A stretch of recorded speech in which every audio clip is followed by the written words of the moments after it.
कहानी के पहले भाग में हमने देखा कि पारो चिड़िया कालू और गोरी कव्वी को बुबू के पास छोड़कर अपने मम्मा से मिलने जाती है। कौवों को चिड़िया का घर इतना पसंद आता है कि वो जालिम कौवे चिड़िया के घर पर अपना कब्जा करने की सोच रहे थे। दूसरे दिन कालू और गोरी कौवे चिड़िया के घर जाते हैं। चिड़िया चिड़िया, मैं भी अब माँ बनने वाली हूँ। मुझे भी अब तुम्हारे बुबू जैसा छोटा सा कौवा होगा। मैं भी जल्द ही अंडे देने वाली हूँ। और मैं पापा बनने वाला हूँ चिड़िया। अरे कालू और गोरी, आपको बधाई हो, ये तो बहुत बड़ी खुशखबरी है। चिड़िया, पर एक समस्या है। तुम्हें तो पता है हमारा घर कितना छोटा और कमजोर है। अब बारिश भी आने वाली है। हाँ कालू, पर मैं इसमें आपकी क्या मदद कर सकती हूँ? चिड़िया, मैं अपने घोंसले का काम शुरू कर रहा हूँ।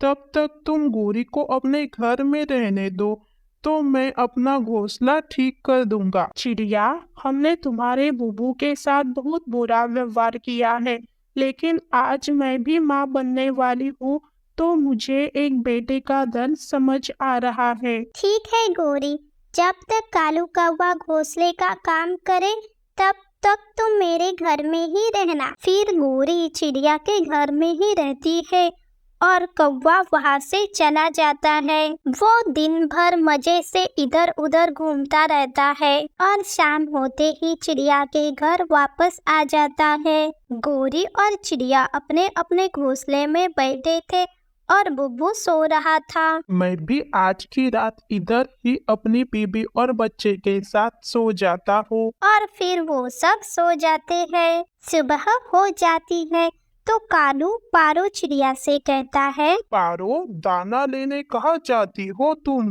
किसान की खेत की तरफ जाओ, वहाँ बहुत सारा दाना है।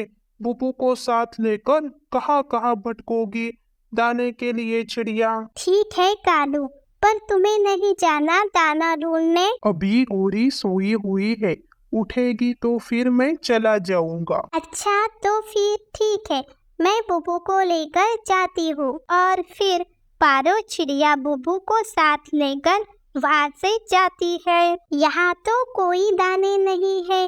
फिर कौवे ने मुझसे झूठ क्यों बोला? तभी वहाँ पे तोता आ जाता है। पारो चिड़िया, यहाँ पर क्या कर रही हो? कौवे ने बताया था किसान के खेत में दाने हैं, वही लेने के लिए आई हूँ, लेकिन यहाँ पर तो एक भी दाना नहीं दिख रहा। तुम भी ना चिड़िया, किसी के भी बात में आ जाती हो।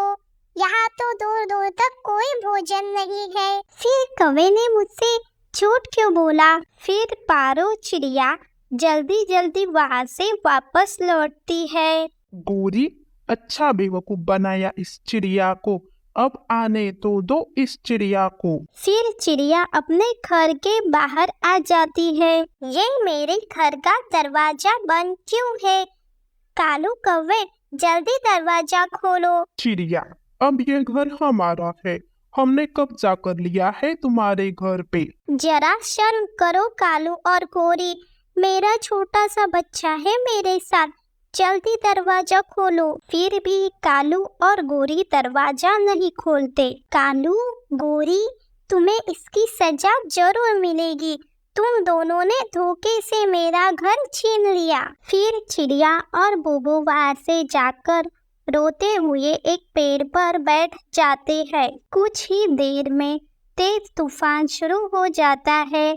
चिड़िया ने जिस पेड़ पर अपना घर बनाया था वो पेड़ बहुत ही कमजोर था। तूफान की वजह से वह पेड़ गिर जाता है और चिड़िया के घर के साथ कालू और गोरी भी गिरकर उसी घर के नीचे फंस जाते हैं। बुबू बेटा, जो होता है वो अच्छे के लिए ही होता है।